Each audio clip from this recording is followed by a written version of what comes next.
Nous avons récupéré des connaissances, des termes qui ne nous appartiennent pas. Je comprends pour les Européens parce que c'était difficile pour eux. Ce n'est pas leur langue, ce n'est pas leur culture, de trouver l'équivalent. Nous avons fait des fausses équivalences sémantiques. Lorsque vous traduisez Mbongo par argent ou par monnaie, vous amputez aux Africains la capacité, au Congo, en tout cas au peuple Congo, ceux qui utilisent le terme Mbongo, vous voulez amputer la capacité de produire les sciences économiques. Mais l'Afrique a ces problèmes que les Africains doivent comprendre dans leur langue maternelle. Et après, on peut les expliquer aux autres peuples. Mais on ne peut pas faire partie des langues étrangères pour parler, pour essayer de nous comprendre nous-mêmes dans nos langues. Non, c'est impossible. Impossible. Nous avons fait des emprunts, et des emprunts qui sont extrêmement dangereux. Bonjour à tous, bienvenue sur cette nouvelle vidéo. Les amis, ça fait longtemps qu'on ne s'était pas retrouvés, mais aujourd'hui, je suis avec Mbouta Mawete Makisosila. On va parler de plusieurs choses. Il va nous parler de conceptologie. Il y a plusieurs sujets sur lesquels on a échangé plusieurs fois qu'on était au téléphone. Il y a des choses qu'il dit que je trouve particulièrement intéressantes et qui peuvent d'autant plus être utiles à notre communauté. Donc, on va discuter de tout ça avec lui aujourd'hui. Mbouta, comment vous allez? Oui, je vais très bien. Ça va bien? Ça fait longtemps? Oui. Est-ce que vous pouvez nous donner un peu plus de contexte sur vous, pour les quelques personnes qui ne vous connaissent pas, vous présenter brièvement, dire qui vous êtes, qu'est-ce que vous faites, parler un peu de vous? Alors, peut-être deux, trois choses à dire.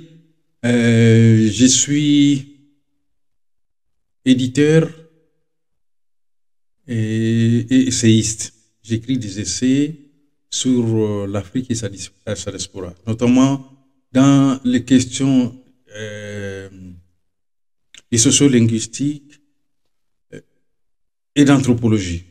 Mais j'ai aussi d'autres formations, notamment en histoire, en sciences de la santé, et de temps en temps, en privé, j'aborde avec j'essaie d'aider à la promotion de l'éducation pour la santé aussi.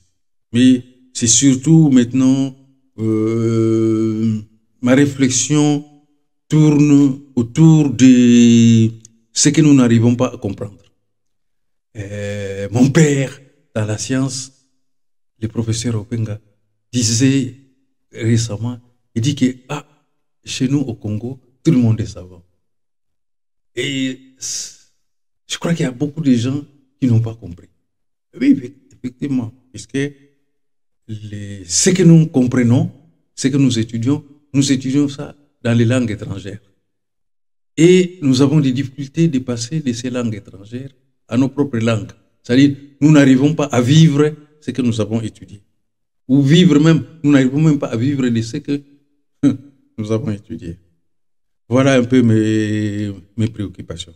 Voilà, je tiens même à préciser pour les personnes qui ne le savent pas que le travail de Mbouta ici, c'est un travail de longue haleine. Ça fait plus de 20 ans, plus d'une quinzaine ou une vingtaine d'ouvrages, si je ne m'abuse. Donc, je vais vous en mettre certains dans la description. N'hésitez pas à aller faire un tour.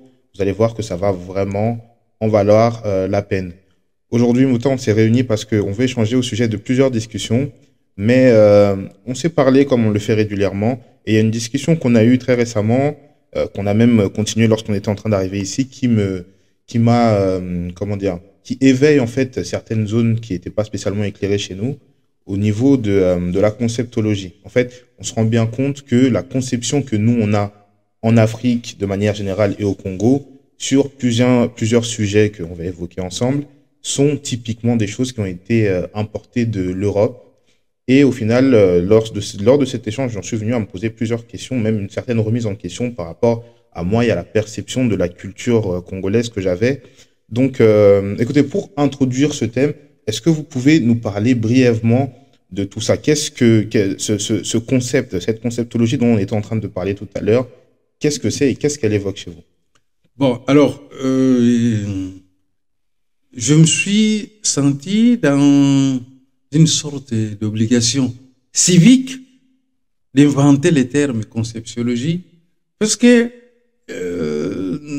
à chaque fois que j'entendais les grands-parents, lorsque nous étions éduqués et enseignés par nos grands-parents, il y a des choses qui pouvaient dire seulement symboliquement. Et comme disait Webb Dubois, l'exemple est la meilleure des pédagogies. Et je me rends compte que ce n'est pas possible lorsque je suis élève de très grands maîtres dans leur domaine, ici en Europe comme en Afrique. Et lorsque on passait du français que nous utilisons, j'ai pratiquement tout appris en français, et on passe du français aux langues africaines, il y a des choses qui deviennent incompréhensibles. Et donc j'ai dit, commençons à travailler sur tous les concepts, en tout cas tous les mots principaux utilisés pour parler de l'Afrique. Et pour voir ce que ça donnerait. Donc, dans cette série, pour en arriver à donner les termes conceptiologie, je commençais à écrire un petit essai entre 2005 et 2010, dont le titre est Malentendu sur la culture africaine. Et dans ce malentendu, effectivement, plus j'avance, plus je me rends compte que quand quelqu'un est en train de parler tout fièrement, il n'est pas en train de dire, il n'est pas en train de dire ce qu'il est en train de penser. En tout cas, dans son imaginaire. Lui, il croit qu'il est en train de dire telle chose. Et que les autres aussi entendent ce qu'il est en train de dire. Mais dans la réalité, non. Ils ne s'entendent pas. C'est-à-dire, plus même les débats deviennent passionnants, plus les personnes qui sont en train de parler ne se comprennent plus. Mais dans la fierté de parler en bon français, de parler en bon portugais, de parler en bon anglais. Moi, je parle aussi l'arabe, donc de parler comme ça dans cette fierté. Et je me rends compte, quand on a fini, et puis en aparté, j'ai dit, non, vous savez que vous n'étiez pas en train de vous comprendre. Il dit, mais comment c'est ça? Non, parce que ce que vous étiez en train de dire, ça n'a rien à voir dans la langue de chez nous. Dans les langues du Congo, ce que vous étiez en train de dire n'existe pas. Ou souvent, comme on dit Papa Obenga, nos ancêtres, lorsqu'ils nous enseignaient, considéraient cela comme de futilité. Et je vais donner les témoignages. J'étais parti dans un congrès d'anthropologues. Et il y avait d'éminents anthropologues qui parlaient. Et il y a un qui disait qu'il est allé en Afrique faire des enquêtes. Il était dans un village. Il a rencontré les sorciers. Et il est rapporté aux congressistes ce que les sorciers lui avaient dit. Alors, j'étais tellement déçu, j'ai dit, il y a un professeur qui était à côté, c'est lui, il était africain, je lui dis, bon, je vais faire une expérience. Il dit laquelle? Je vais me déshabiller et je descends à Paris nu. Ah, il dit, mais c'est quoi? Je ne comprends pas. J'ai dit, non, c'est ce que je voulais faire. Donc, je demande la parole. Je dis, je ne suis pas en train de comprendre. Vous avez dit que vous êtes parti dans un village africain et vous avez rencontré les sorciers. Et les sorciers vous ont dit des choses. J'ai dit, voilà. Moi, je parle du Congo. J'étais enseigné 18 ans dans la tradition. Et lorsque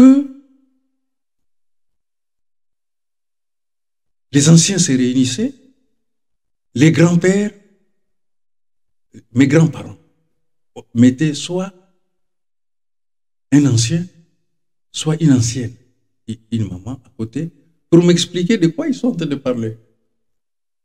Tellement que il y a des gestes par lesquels ils faisaient des raccourcis. Donc, il formulait une théorie ou un théorème à partir d'un geste de la main ou d'une petite expression. Et ils se comprenaient, moi, j'étais dépassé. Bon, mais eux, ils continuent. Donc, il fallait quelqu'un pour m'expliquer. J'ai dit, vous venez de l'extérieur. Peut-être que, en arrivant, vous avez demandé aux gens comment on dit bonjour. Pas plus. Et vous reconnaissez dans les villages qui est sorcier et vous partez vous adresser à ces sorciers-là. Ils vous reçoivent. Et les sorciers vous reçoivent et ils vous disent des choses. Je ne sais pas dans quelle langue, mais en tout cas, il vous dit des choses et que vous avez compris.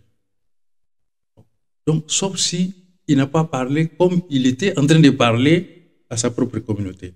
En tout cas, à la communauté à laquelle il appartient. Parce que nous avons aussi, par rapport au degré d'initiation, enfin, degré de culture, il y a des âges dans la culture. Vous êtes parti au sommet de ces gens-là. C'est comme si un enfant de l'école maternelle allait s'entretenir avec un professeur agrégé. C'est ce que vous avez fait. Et vous avez quand même eu le temps de causer. Je dis, franchement, je ne peux pas dire que vous avez menti. Mais permettez-moi de vous dire que vous n'êtes pas en train de dire la vérité. C'est impossible. Comprenez? Puisque les sorciers dont vous venez de parler, c'est qui? Comment on l'appelle dans notre langue? Bon, si vous me dites Ndoki, non, Ndoki veut dire scientifique. Si vous me parlez de Kindoki, je vais vous dire non, vous êtes en train de parler de la science chez nous. Et donc après, vous manquez de matériaux pour continuer. Donc voilà la situation dans laquelle nous sommes. Alors, il y a un autre événement ici, 2007, il y a eu les événements des banlieues, quand les banlieues avaient brûlé. Il y avait pendant un mois, et on a entendu les intellectuels, les politiciens se défouler.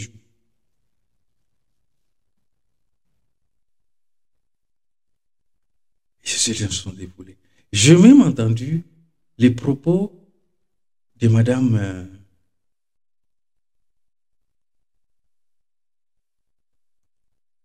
Ancos, qui était secrétaire perpétuelle de l'Académie française, parler, donner son avis sur cet événement. Et j'étais avec des jeunes de chez nous, j'ai dit, Madame n'a jamais rien compris, en tout cas elle ne sait pas de quoi elle parle. Je dis, mais comment, secrétaire de la...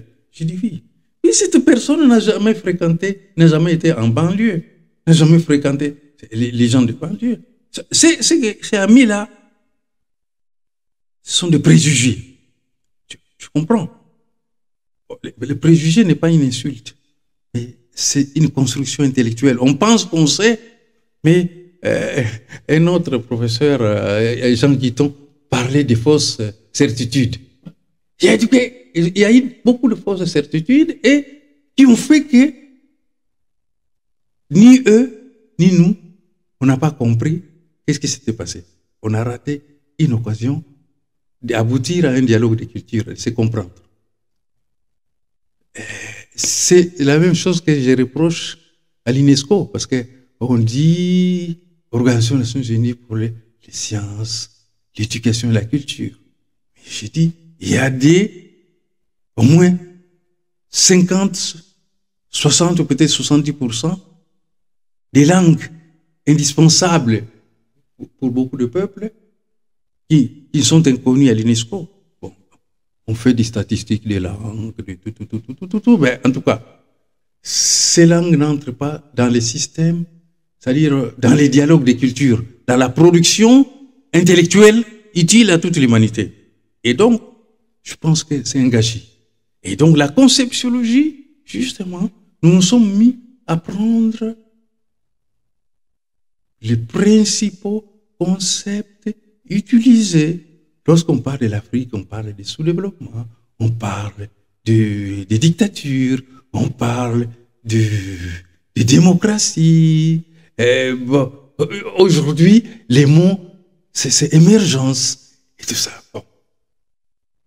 Et je disais à un frère, tous ces mots-là, c'est des futilités. Il me dit, mais non, calme-toi un peu. J'ai dit, c'est des futilités. Bon. Par exemple, le terme développement vient de la biologie. Et lorsque nous faisions les cours de pédiatrie, on nous parle du développement, c'est-à-dire c'est l'enfant qui est né et qui change biologiquement et physiquement avec les temps. Donc après, on va parler de croissance, mais il se développe d'abord.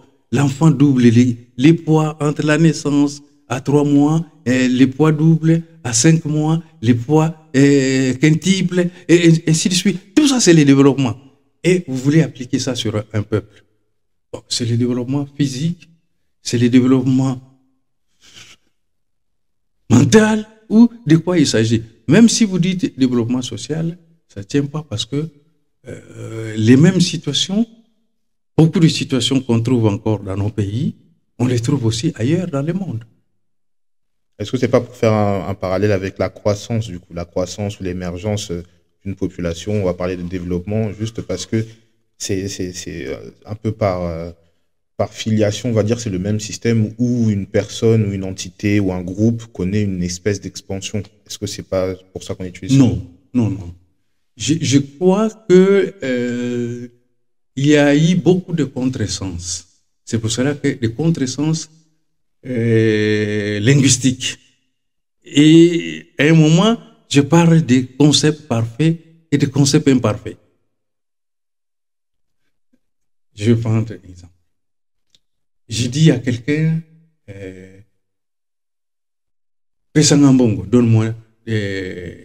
Alors, qu'est-ce que tu as compris? Il prend la monnaie, il me donne. J'ai dit non, moi je ne t'ai pas demandé de l'argent. Je ne t'ai pas demandé la monnaie. Dans les humanités africaines, il y a un principe dont les ancêtres parlent. Il dit Muntu Mbongo. Donc, l'humain est un capital, est une ressource. On a fait des études, il y a des études sur les ressources humaines, vous voyez par exemple. Bon, mais on ne dit pas la monnaie humaine. Hein, si Mbongo c'était tout ça. Donc, il dit que tu dois considérer que l'humain est une ressource. Il dit Muntu Mbongo. Et lorsque je dis Pesanga Mbongo, donne-moi un capital. Parce que vous pouvez me demander, mais Olingi Mbongo nini? Donc, alors, je vais m'expliquer autrement. Donc, lorsque je demande l'argent, en fait, c'est quoi? Lorsque vous traduisez Mbongo par argent ou par monnaie, vous amputez aux Africains la capacité, au Congo, en tout cas au peuple Congo, ceux qui utilisent le terme Mbongo, vous leur amputez la capacité de produire les sciences économiques. Vous leur amputez la capacité. Vous demandez à quelqu'un, comment on dit sciences économiques dans votre langue? Il ne va pas dire. Or, c'était simple. Si vous parliez de Mbongo dans tout ça, donc ressources, et la langue, elle dit, elle dit Bongola. Vous voyez, là, nous sommes dans l'économie. Mbongo, ressources, Mbongola, Kobongola, transformation, Mbongo, commerce. Vous voyez, la langue elle-même, elle a sa réalité. C'est-à-dire, la langue permet de penser de donner à ses locuteurs les moyens de comprendre le monde, de l'expliquer et tout ça. Là, ici, vous voyez, pour un simple mot comme Bongo, aujourd'hui, je vous assure, si vous allez au pays, vous allez dans l'Afrique centrale particulièrement, ce que je suis en train de dire apparaîtra comme une bêtise. Oui. Et vous posez maintenant la question à quelqu'un, comment on dit capital? Les gens, capital, entendent ça, dit, donne-moi, ça dit, les ressources dont j'ai besoin pour faire une activité, pour investir. Je vous ai donné cet exemple-là. Je prends une mangue, je la jette en pleine route, dans pleine forêt. Et je prends aussi à côté, je mets des pièces de monnaie, parce que si je mets la monnaie fiduciaire, les papiers, peut-être qu'il va pleuvoir et ça sera mouillé. Bon, on dit que ça. Bon, nous surveillons l'événement. Qu'est-ce qui va se passer? Vous revenez 2 semaines après, 1 mois, 3 mois, 4 mois après, vous voyez qu'il y a les manguiers, la mangue a pourri. Et puis, puisque les noyaux étaient séchés, a donné un manguier. Les manguiers a poussé. Les pièces de monnaie, 2 ans, 3 ans après, sont encore à cet endroit, puisqu'on ne les a pas déplacés. Ça n'a rien donné. Et donc, cette ressource-là, donc l'argent, hein, je connais même l'argent appelé l'argent. Oui, l'argent. Quand l'argent appelle, l'argent ne va qu'appeler l'argent. Mais les manguiers, hein, je vais prendre un autre tout ça. Hein, les palmiers, va vous donner des procès, va vous donner des vins bon, le terme vin de palme est mauvais, mais va vous donner un vin, samba. Or, ce samba-là va entrer encore dans la tradition pour dire boisson utilisée pour l'invocation. C'est ça un samba. Mais les palmiers, vous allez voir ce qu'on appelle mandala là. Et donc, vous pouvez faire des milliers de choses. Donc, les palmiers, c'est une ressource. Mais pas mon billet de 100 euros et tout cela. Donc, lorsque l'Africain enfin, je dis l'Africain originel, hein, je ne parle pas des Africains, enfin, des ex-Africains comme nous.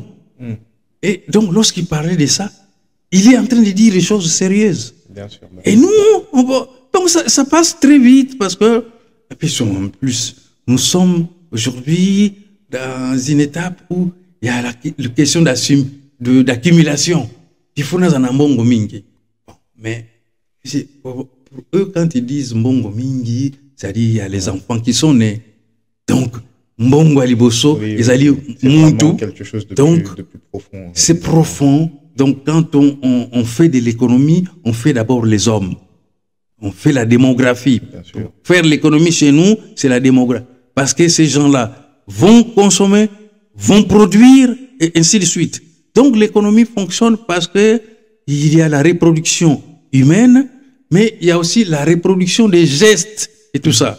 Donc, les manguiers doivent nous donner les manguiers, les safous doivent nous donner les safous et tout ça. Donc, nous avons besoin que tout ce qui existe dans la nature puisse se reproduire. Et donc là, nous sommes face à la question de Mbongo. Vous voyez, je peux continuer des heures et des heures à expliquer sur Mbongo. Donc, en matière de connaissances, ce que nous avons fait, nous avons reçu, nous avons récupéré des connaissances, des termes qui ne nous appartiennent pas. Je comprends pour les Européens parce que c'était difficile pour eux. Ce n'est pas leur langue, ce n'est pas leur culture, de trouver l'équivalent. Nous avons fait des fausses équivalences sémantiques. Et donc là, la question de la conception de jubilé, parce que nous avons fait des emprunts. Et des emprunts qui sont extrêmement dangereux. Je prends le dernier dans ces schémas-là. Hein, dans ces faux schémas, nous arrivons, par exemple, du développement à l'émergence. En 2010, avec les amis, j'ai organisé un colloque sur colloque international sur le sous-développement. Je me rappelle toujours, les amis viennent, ils disent, mais toi, nous sommes sous-développés, au lieu de faire un colloque sur le développement, toi tu fais sur le sous-développement. J'ai dit non, parce que c'était en 1949 que le président Truman, un président américain, lors de ce qu'on appelle l'état de la nation, dans son discours, il observe que les Africains sont dans une situation extrêmement misérable. Alors, il dit il faut qu'on les aide pour qu'ils se développent. Et donc, on fait exactement pour nous, donc c'est de l'infantilisation.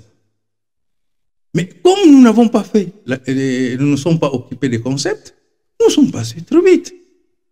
Donc, lorsqu'on parle de développement, ça veut dire que chacun doit savoir, d'après lui, quel âge il a.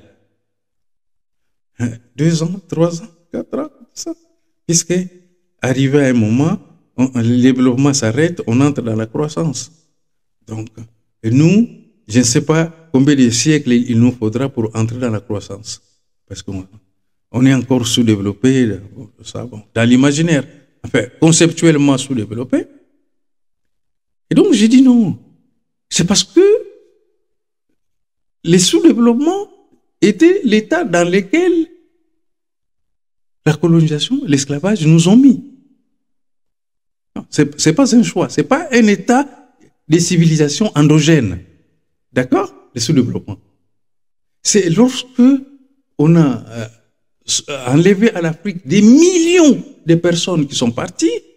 Je ne sais pas si les Africains savent que notre continent, qui fait plus de 30 millions d'habitants, n'avait que 100 millions d'habitants en 1900.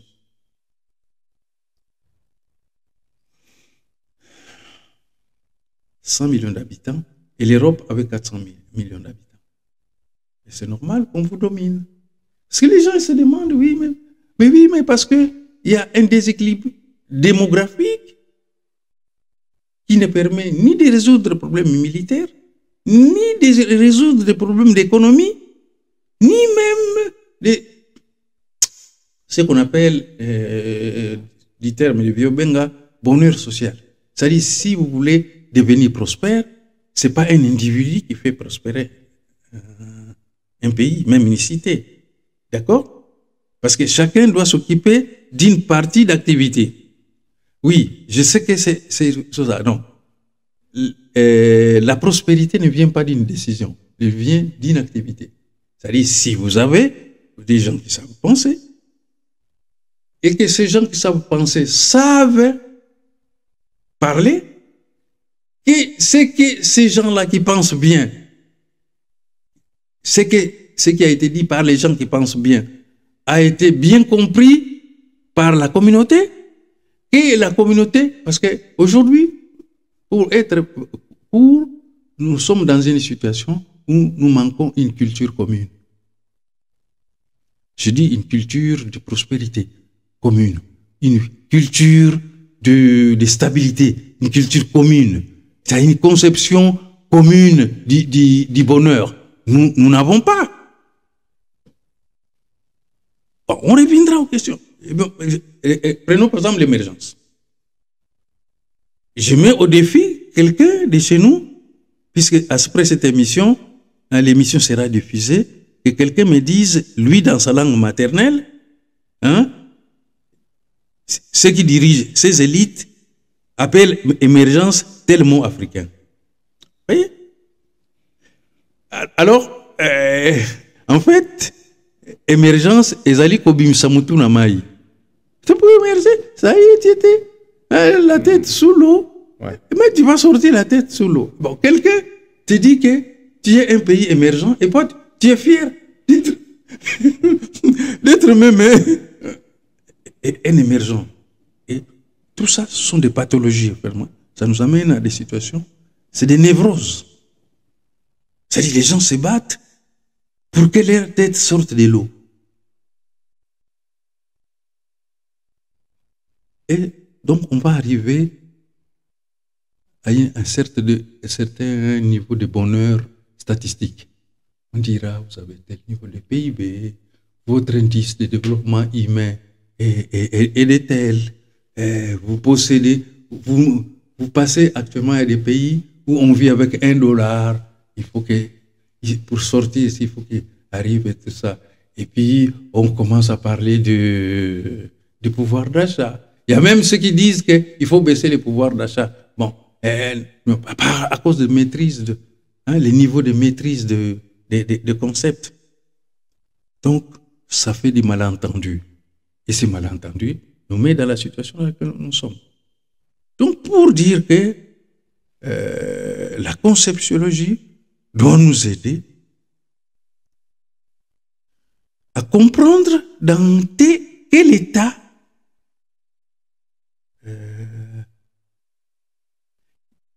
les viols de notre imaginaire nous a mis. Hein, le terme imaginaire, les viols de l'imaginaire africain qui est dû à Madame Aminata Traoré, parler du viol. Comment toi tu vas accepter en tant que peuple que tu es sous-développé, que tu vas émerger? Ben, d'accord, bon, reste la tête sous l'eau, tant pis. Donc voilà un peu les questionnements soulevés par cette idée de conceptiologie africaine. Ça dit qu'il y a des concepts spécialement utilisés pour parler de l'Afrique qui sont des concepts imparfaits. Imparfaits pour parler de l'Afrique. Ces concepts sont imparfaits. Ne sont pas compatibles pour parler effectivement de l'Afrique. Je ne dis pas que l'Afrique n'a pas de problème. Mais l'Afrique a ses problèmes que les Africains doivent comprendre dans leur langue maternelle. Et après, on peut les expliquer aux autres. Mais on ne peut pas faire partie des langues étrangères pour parler, pour essayer de nous comprendre nous-mêmes dans nos langues. Non, c'est impossible. Impossible. Voilà la question de la conceptiologie qu'on se pose. Nous, c'est à nous d'expliquer si nous arrivons à élever notre niveau de compréhension, d'expliquer aux autres peuples, notamment les Européens, les Asiatiques et tout, de leur expliquer notre culture. D'ailleurs, c'est ce qu'ils font avec nous. C'est pour ça que ça ne marche pas. Donc, on n'a pas résolu la question de la langue maternelle, notre rapport à la langue maternelle. Beaucoup d'enfants, hier je parlais à un jeune, il me dit, mais vous n'arrivez pas, tout ça. J'ai dit, bon, d'accord. Vous n'arrivez pas à parler en portugais et tout ça, nous sommes dans ces milieux-là. Après, il me dit, j'ai dit oui, mais si je vous explique en portugais, vous n'allez pas comprendre ce que je vais dire. Il dit non, je vais comprendre. Je dis non. Parce qu'il y aura mon intention de ce que je voudrais, les biens, les problèmes dont je voudrais parler avec vous. Si vous les comprenez en portugais, c'est que vous ne l'avez pas compris en langue africaine. Et il y aura des difficultés. Donc, je dois faire encore beaucoup d'efforts pour arriver à vous faire comprendre ce que je pense. Voilà un peu. Ce qui est en plus intéressant, du coup, pour revenir à ce concept en particulier, c'est que surtout lorsqu'on parle des concepts comme la langue, ça change énormément de choses. Parce que comme vous l'avez dit tout à l'heure, le fait de savoir que quand on utilisait le mot mbongo, ça ne faisait pas forcément référence à l'argent, mais aux ressources, ça, ça va du coup faire un ricochet sur plusieurs types de choses. Par exemple, je pense notamment quand on parlait du nom, si je dis Pesanga Kombo Nayo, là où nous, la plupart des personnes, on va entendre donne-moi ton prénom, quel est ton prénom. Tout à l'heure, vous m'avez expliqué que le mot Kombo, par exemple, ça voulait dire quelque chose de beaucoup plus profond que cela. Et du coup, ça remet même en question, du coup, le nom que l'on donne aux enfants. Parce que si lorsque l'on lui demande quel est ton nom, la traduction exacte, je crois, c'était... Alors, en fait, Pumbo Akonani. Donc, je te demande, quel est l'objet qui porte ta dignité? Voilà. Parce que Makumbu, c'est la célébrité. Mais quel est l'objet qui porte ta célébrité, ou ta dignité, ou ta personnalité? Et l'Égyptien ancien disait que les noms est la racine des lettres. Bon, maintenant, je vais prendre un autre exemple. Quand on dit langue, langue, je veux dire en lingala, lokota na yonini, mais dans lingala, comme on dit, monoko na yonini. Ouais. Donc, je te demande quelle est ta bouche. Ta bouche, ouais. D'accord? Bon. Maintenant, en Kikongo va dire Ndinga Aku Inki. Quelle est ta langue? Si nous avons des difficultés en matière de conceptiologie, c'est aussi le fait que la majorité d'entre nous ne savent pas définir ce que c'est une langue et dire parler. Bon, je vais prendre deux exemples concrets. Les langues en français, c'est ce que je suis en train de dire, c'est la capacité là de parler, hein, les moyens de communication. Mais langue, c'est aussi l'organe. Parlons de cet organe-là. Vous savez comment on a, qu'est-ce qu'il y a, Ndingaïnki. La langue, comment tu traduis la langue? En quelle langue? En Kikongo ou en Lingala? Ah, Lingolo, langue.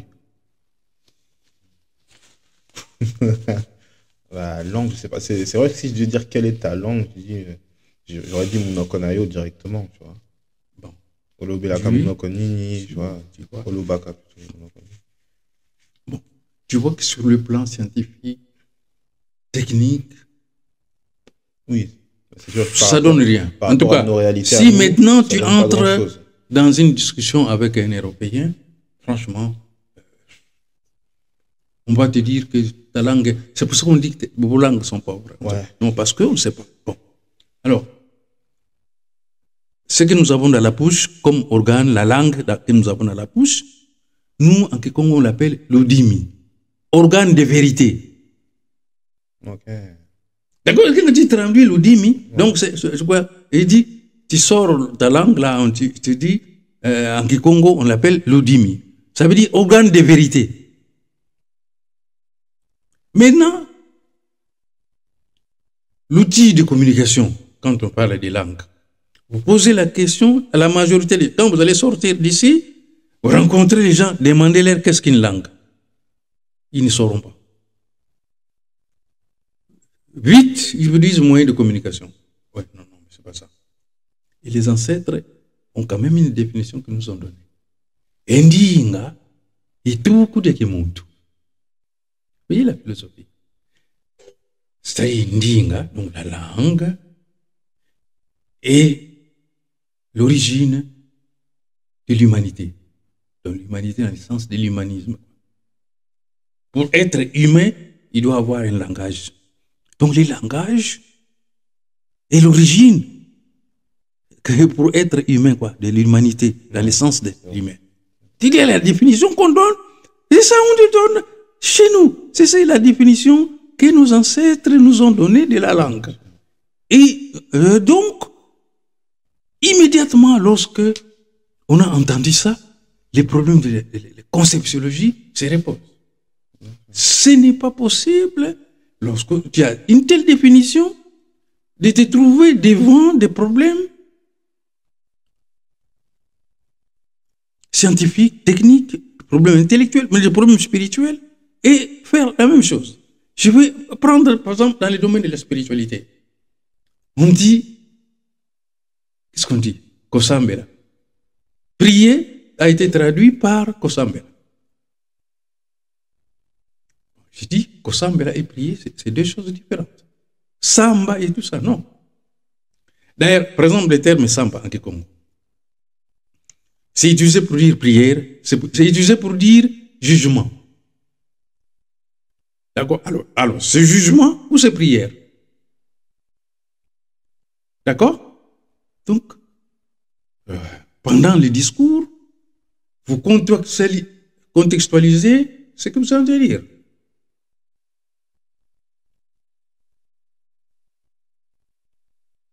accueilli Kosamba. Il est parti se faire juger. Vous voyez, donc on ne dit pas. D'accord? Bon. Maintenant, accueilli Kosamba, accueilli Losambo, Wele Samba. Il est parti invoquer. Donc, prier ne peut pas être traduit comme ça, Oui, bien sûr. avec naïveté, avec tellement légèreté, C'est vrai, penser que prier chez nous et tout ça. Parce que la référence, c'est la prière de notre Père qui est aussi, que ton nom soit sanctifié. Bon. Mais dans la conscience africaine, les pères, la mère et tout ça, oui, ils vous ont déjà tout donné. Hein? C'est pour ça que le Congo était lieu de convoitise. Dieu a déjà tout donné. Qu'est-ce que tu peux demander? Tu vas dire, oh, notre Père qui est aux cieux, donne-moi du coltan. Notre Père qui est aux cieux, donne-moi des maniocs. Non, non. Tout ce que vous pouvez convoiter ailleurs, c'est tout chez vous. Donc, vous n'avez plus rien à demander à Dieu. Nous sommes un peuple qui n'a rien à demander à Dieu. Quel est le remercier? Vous voyez, l'essence de notre prière, c'est l'invocation. Nous remercions. Nos ancêtres, venez avec nous. Soyez avec nous. Parce que les morts ne meurent qu'en termes de sensibilité. Ils meurent physiquement. Et ils perdent. C'est comment on dit la mort dans nos langues? La lingala, tu dis comment? La mort. Mutwakufi. Non, en un seul mot. Liwa, c'est vrai. Bon, en Congo, on dit comment? L'oufwa. Or, la base pour nous, des organes de sens, c'est le terme wa. Et ce terme wa, parfois en lingala, on le traduit par koyoka. Donc, wa, c'est sentir. Donc, vous voyez, wa mazu, j'entends le bruit. Okay. Wa kiese, je suis content. C'est-à-dire, j'entends. Si tu traduis mot à mot en français, ça donne j'entends la joie, j'entends la chaleur, j'entends ceci et tout ça. Or, donc, lorsque quelqu'un meurt, il perd les wa. Il perd les sens. La mort n'est qu'une perte de sens. D'accord. Et vous voyez que donc les ancêtres sont toujours avec cela, sont toujours avec nous. C'est pour cela que les royaumes des vivants est égal en importance symbolique au royaume des morts. C'est très difficile de penser comme ça. Oui. C'est parce que on pense que la mort, c'est le moment de l'inutilité. Oui, c'est une séparation entre le monde physique et enfin. En fait, c'est vrai que de jeter un œil sur nos cultures africaines en gardant un point de vue totalement occidental, ça va fausser tout le raisonnement. Et pourtant, les choses font sens. C'est-à-dire que tout à l'heure, quand vous parlez du fait que chez nous, on dirait qu'un humain, c'est parce que c'était une personne qui était dotée de la parole. Même aujourd'hui, dans les œuvres cinématographiques, quand on voit des animaux, qu'on veut les humaniser, qu'est-ce qu'on fait? La première chose qu'on fait, c'est qu'on leur dote de parole. Tout à l'heure, qu'on a vu par rapport au nom, le fait de donner un nom, chez nous, donner un nom particulier à ses enfants, c'était important. Chaque nom avait une signification et on se rend compte que c'est parce que lorsqu'on disait à quelqu'un, donne-moi ton nom, ça demandait quelque chose qui était beaucoup plus profond. C'est presque demander à quelqu'un quelle est ta mission sur Terre. Bien sûr, voilà. D'accord. Ça change tout. Bon, je vais prendre un autre terme. Mais c'est des choses qui passent comme ça. On dit ebonga. Bonga, lingala littéraire, ça veut dire Kikongo Kunda. Bon. Les termes Kunda, vous les trouvez partout dans l'Afrique centrale. Mais Kunda,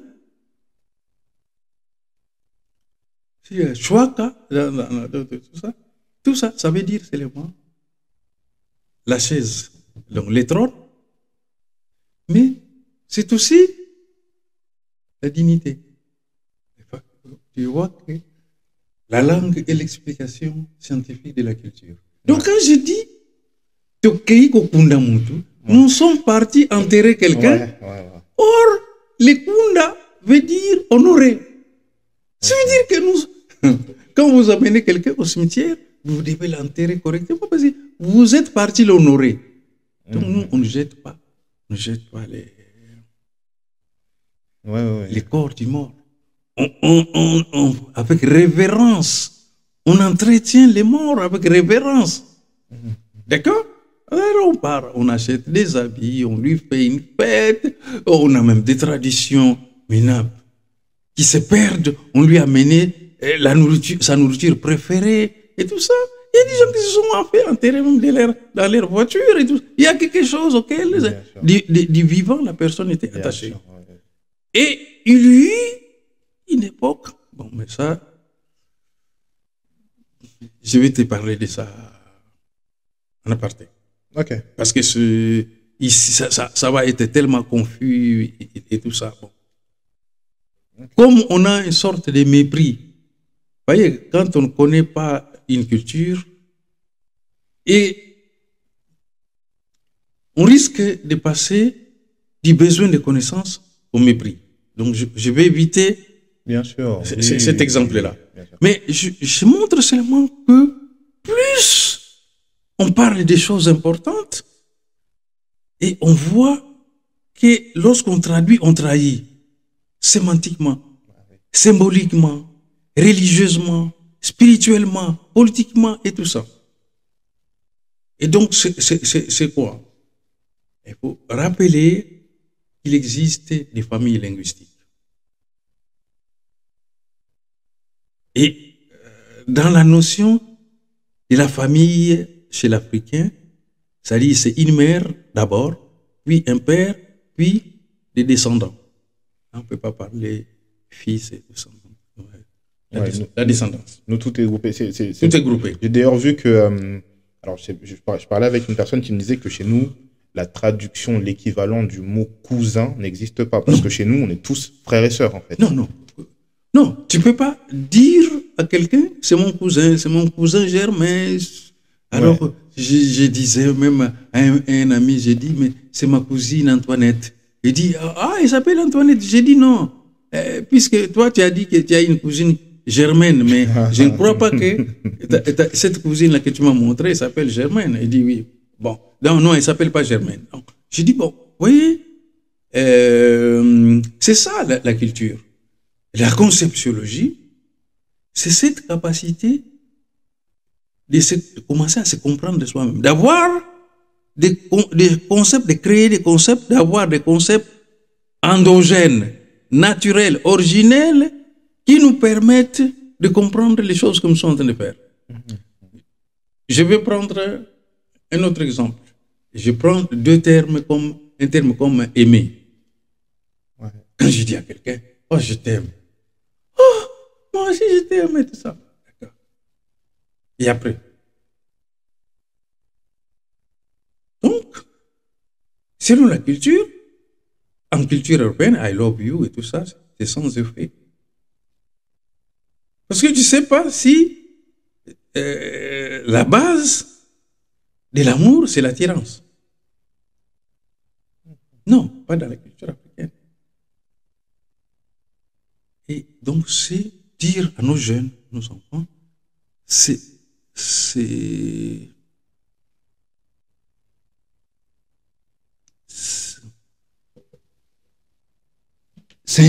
pas un jeu de dire à quelqu'un je t'aime. C'est trop lourd de sens. Et nous, ça soulève 3 acceptions. Aimer quelqu'un, c'est vouloir, c'est lié avec la personne. Donc, quand j'ouvre ma bouche, je te dis Nalinga Kayo, ça veut dire que je voudrais établir des liens avec toi. Okay. Non, je n'apprécie pas ta beauté ni tout ça. Non, tu ne m'attires pas à cause de ça. Je voudrais avoir des liens avec toi. C'est d'abord le verbe lier. Ok. un lien en particulier, amoureux, ou alors c'est pour le Non, travail, non, pour la fous, compagnie? mais C'est un lien, quoi. il faut, pour utiliser le terme aimer, il faut savoir que quand on a manga, il y a trois. C'est-à-dire, j'apprécie la mangue, je me donne les moyens. Donc, il y a pouvoir, vouloir, lier. Donc, les trois acceptions du mot aimer. Et donc, en termes de conceptiologie, lorsque je travaille sur notre population, lorsque quelqu'un me dit, je voudrais faire telle chose. Or, on utilise le terme aimer. Aimer, c'est égal.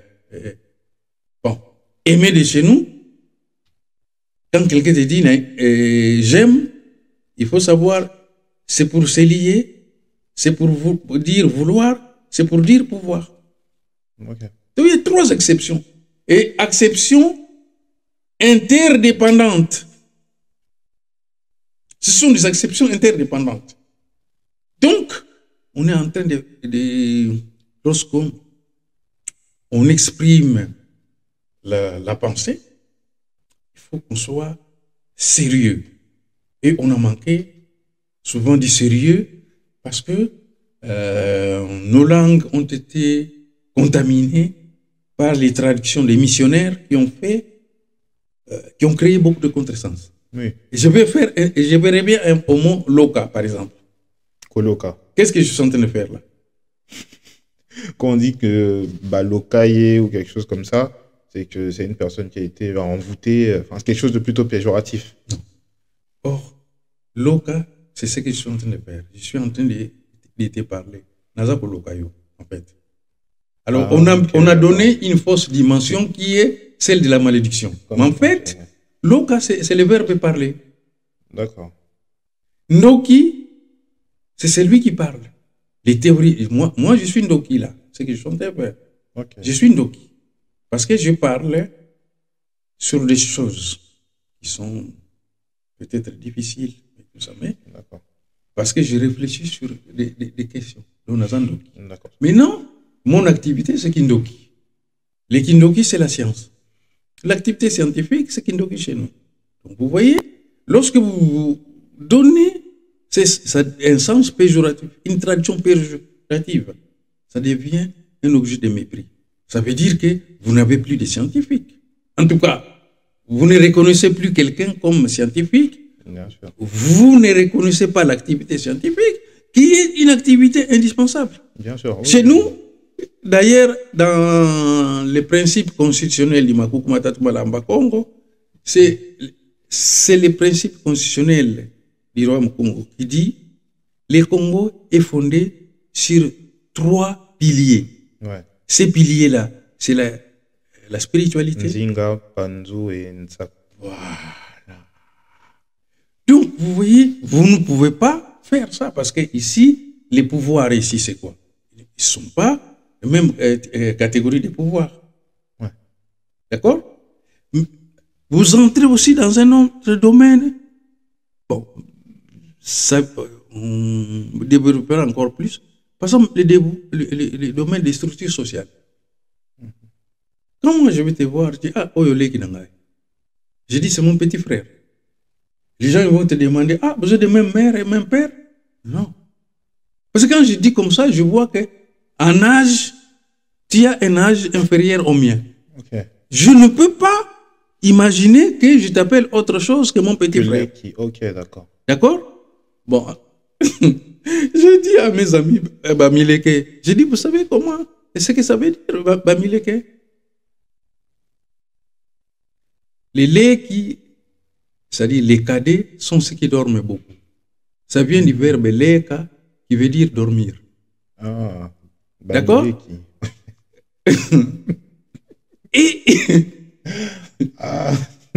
Et donc, oui, mais c'est tout ça que nous devons prendre le temps de nous étudier, d'étudier pourquoi nous parlons, qu'est-ce que nous disons quand... C'est ça la consommation. Qu'est-ce que nous disons quand nous parlons? Qu'est-ce que nous pensons quand nous pensons? Qu'est-ce que nous faisons quand nous sommes en train de faire? Et voilà la situation dans laquelle on est exposé, parce que c'est normal qu'il y ait des réussites, c'est normal qu'il y ait des échecs. Mais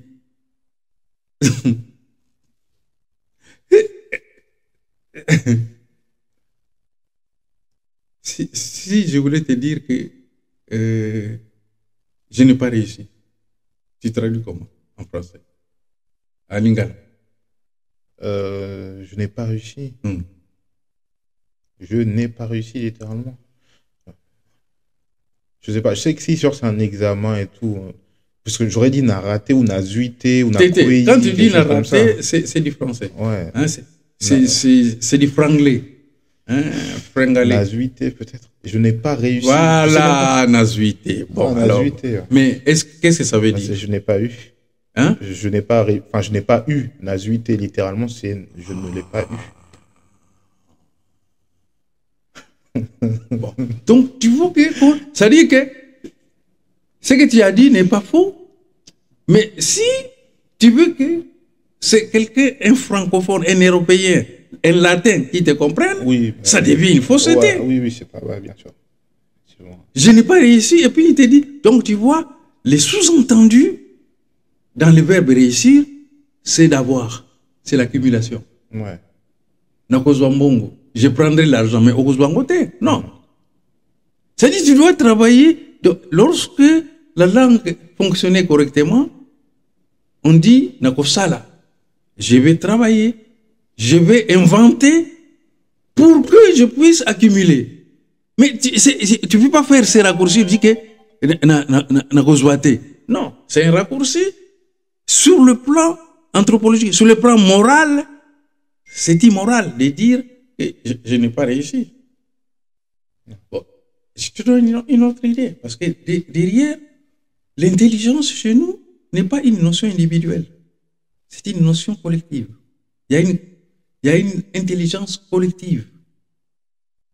Une intelligence collective. Et longtemps, on a demandé aux gens, mais pourquoi les Africains n'ont pas de brevets? Non, pour moi, les brevets est inutile. Parce que si je fais un brevet, c'est pour que nous tous, nous en profitons. Attends que si je suis inspiré, bon, nous on dit les ancêtres m'ont inspiré telle chose, c'est pour que nous en profitons tous. Je n'ai pas besoin d'en faire une affaire personnelle. Mais ça, voilà ce qu'on appelle l'explication scientifique de la culture et de la civilisation.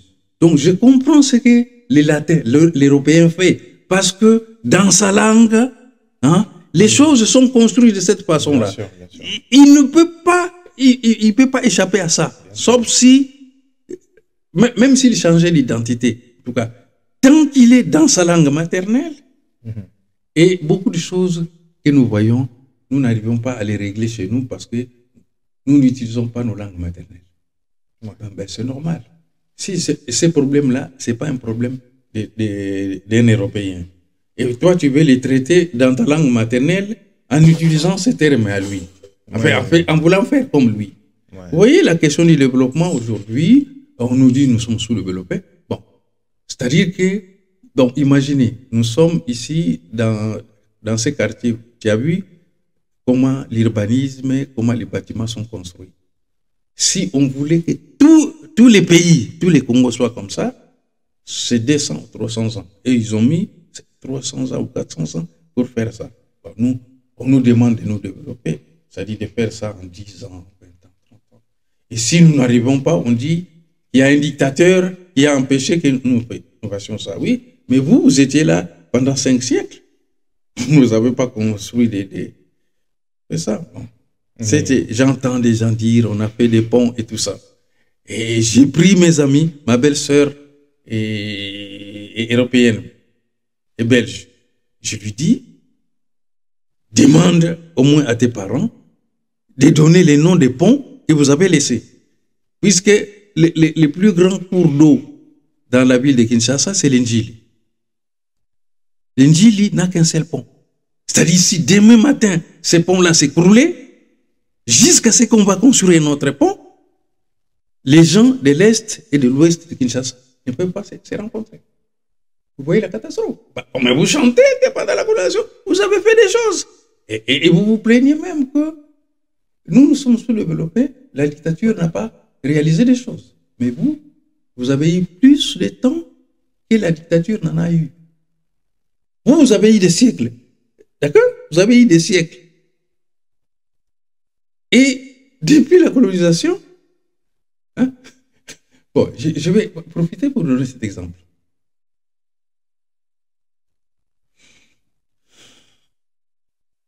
Exactement le 18 octobre 2018. Le 18 octobre, c'est la date de la mort de Papa Kimbangu, que nous considérons comme notre sauveur. Et nous sommes partis à Berlin pour aller voir, aller entendre de nos propres. Ça se faisait, je pense que c'était mon 3e ou 4e pèlerinage. Et cette fois-ci, nous sommes partis au Bundestag. Pour le Bundestag, nous sommes partis à l'endroit où la conférence avait eu lieu. Donc, on était en train de nous expliquer. Ça fait 2018 jusqu'à maintenant, ça va faire 7 ans. Partout où je passe, j'ai dit que la conférence de Berlin n'a pas eu lieu. On me dit oui, mais bon. En fait, pourquoi? Parce qu'il y a une plaque. L'endroit a été cassé pendant la Deuxième Guerre mondiale. Ils ont construit même une cité là, mais ils ont mis une plaque. Et nous, on a fait la photo sur la plaque. C'était dit Congo Conférence. Mais faire passer, même avec les gens qui étaient avec nous là, lorsqu'ils parlent de la conférence de Berlin. Alors que eux, ils ont mis Congo Conférence, donc les lieux. Et ce qui m'a le plus frappé, pendant qu'on parlait, il y a un monsieur qui est passé. Il dit, bon, où tu vas? Il dit, non, tout est France. Nous sommes venus de plusieurs pays, mais qu'est-ce que vous êtes venus faire? Je dis, nous sommes venus pour comprendre ce qui s'est passé pendant la conférence de Berlin. Et toi? Il dit, j'habite ici à côté.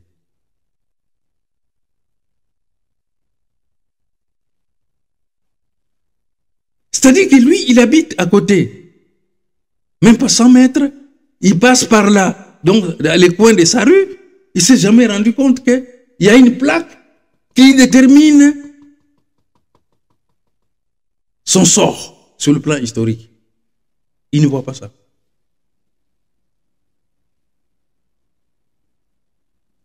Il y a tellement de choses à dire. Je vais te donner un autre exemple. Il y a au Congo un professeur avec qui j'ai eu beaucoup d'occasions de parler. Et puis, on a discuté sur ça. Il dit, il y a eu des élections. Hein, oui. Est-ce que tu as déjà été dans un élevage, dans une prairie? Il dit oui. Ah oui, par exemple, quand tu vas vers l'aéroport, il y a une prairie et tout ça. Et il y a tu vois là, les pancartes. Bon, j'ai dit, vous pensez que si on faisait passer les vaches ou les moutons à côté de cette plaque-là, et on met la photo de la vache et tout ça, la vache s'arrêtera et va s'admirer ou continuera à brouter? Il continuera à brouter.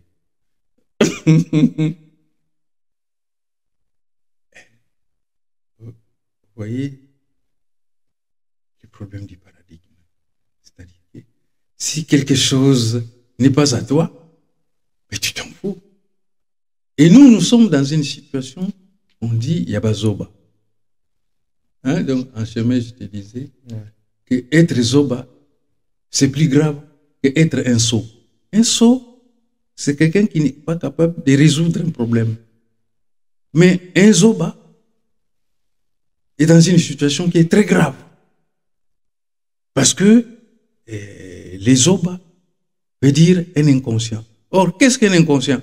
C'est-à-dire, si je mets du feu ici, les Oba met sa main. Donc, il se rendra seulement compte que c'est pas bon, c'est quand il va se brûler. Et dans l'expression des anciens, ils disent Kutuzoa, c'est-à-dire que les paniers de l'inconscient, ça ne retient pas l'eau. Donc, la cruche trouée. Là, un inconscient ressemble à une cruche trouée, c'est-à-dire qui ne retient pas l'eau. Ouais. Tout ce qui rentre passe à travers. Tout ce qui passe. Et donc, la question que la conception vie vient poser, c'est celle-là. Nous avons reçu des termes. Et les Congolais, j'aime beaucoup notre peuple parce qu'il y a tellement. Quelqu'un me disait, ah, vieux, mais toi, tu as maîtrisé l'agromologie. Hein? Tu sais ce que ça veut dire? Hein? Justement, ces concepts-là, ce sont des gros mots. Ah. C'est la science des gros mots. Donc, les jeunes, ils me parlent de gromologie. Et puisque je suis en train de lui expliquer, je dis oui, c'est de la gromologie.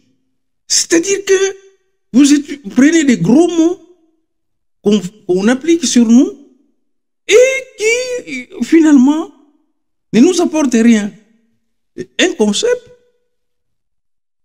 parfait doit apporter quelque chose. Donc, quand je t'explique que Mbongo, nous, on doit être fiers de tout ça dans Mbongo. C'est-à-dire que tous les jours, quand je me réveille, je plante une graine de maïs. Demain, je plante une graine d'arachide. Après demain, je plante des tomates. Après, et dans moins de 3 mois, je dis, ah, tout ça nanzala. Je dis non, vous en avez le kuta. Parce que si c'est vrai, avec la fertilité de notre sol, si nous créons une coutume consistant à planter, tu plantes quelque chose dans le sol tous les jours. En tout cas, peu importe les types d'arbres, c'est des graines, en tout cas, tu donnes au sol quelque chose par jour. Dans 3 mois, dans 6 mois, dans 1 an, et tout ça. Hein? On aura des mbongo. C'est-à-dire la quantité de ressources va augmenter. Ok. Bah, écoutez, c'était très intéressant. Alors, j'espère que vous avez bien eu le temps de suivre. De toute manière, ce n'est pas la dernière fois. Hein. On aura le temps de bien développer sur ça. C'est une conversation qu'on a eue, surtout en cours de chemin. On en avait parlé vaguement au téléphone. Donc, c'est normal qu'on soit allé un peu dans tous les sens. Mais je pense que vous avez pu comprendre les rudiments, vraiment la base de ce que Mbuta Mawete Matisosila a voulu nous transmettre. Comme je l'ai dit, on pourra refaire ce genre d'exercice, re-rentrer en profondeur.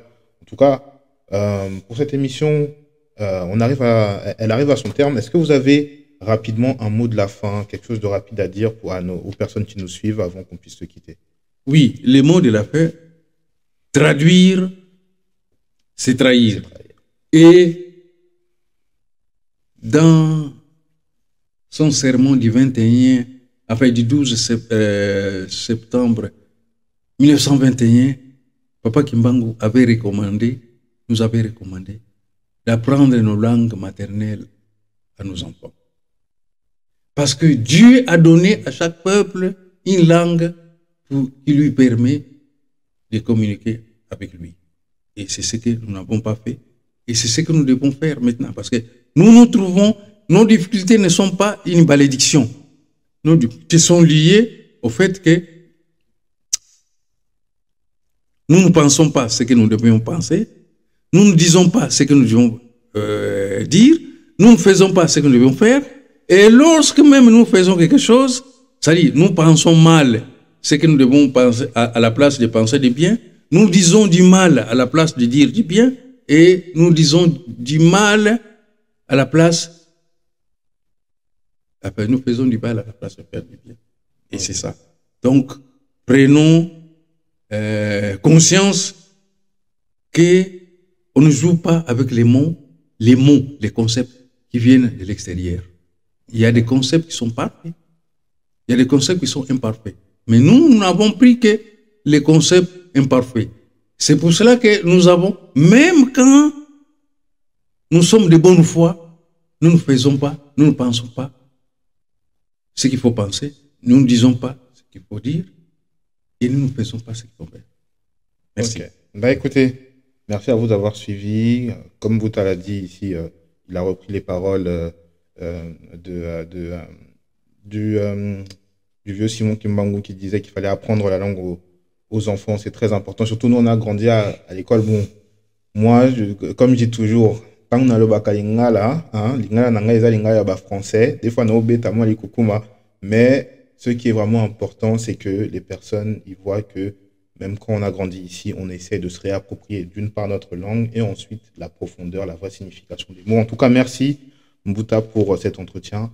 C'est sûrement pas le dernier. Merci à vous d'avoir suivi la vidéo. N'hésitez pas à liker, à vous abonner. Moi, je vous dis à très bientôt. Ciao. Ok. Bon, qu'est-ce que tu en penses? Ouais, c'était bien. Franchement, c'était cool. C'est intéressant. En plus, là, on a bien pris le temps de rentrer. C'est ce que j'apprécie de travailler avec toi parce que, en fait, il y a des émissions où il ne sert à rien de poser, reposer des questions. Oui, moi aussi, j'aime pas ça. Et ça coupe l'ordre d'idées. Ouais, mais quand tu expliques carrément à quelqu'un, regardez déjà un jeune à qui tu dis qu'il faut des ressources. Ce sont ces ressources-là que tu vas transformer. Si tu veux avoir du jus, des mangues tous les jours, il faut cultiver les mangues. Mais si on te donne, ça encore un exemple, j'étais en 2006 dans une conférence de la Casa de Angola, Maison de l'Angola, ouais. Et je parlais du thésaurisme.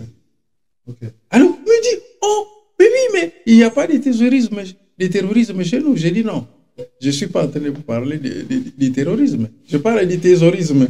C'est-à-dire le fait que il y a chez nous des gens qui ont des mâles d'argent. Ouais. Vous avez des mâles d'argent que vous mettez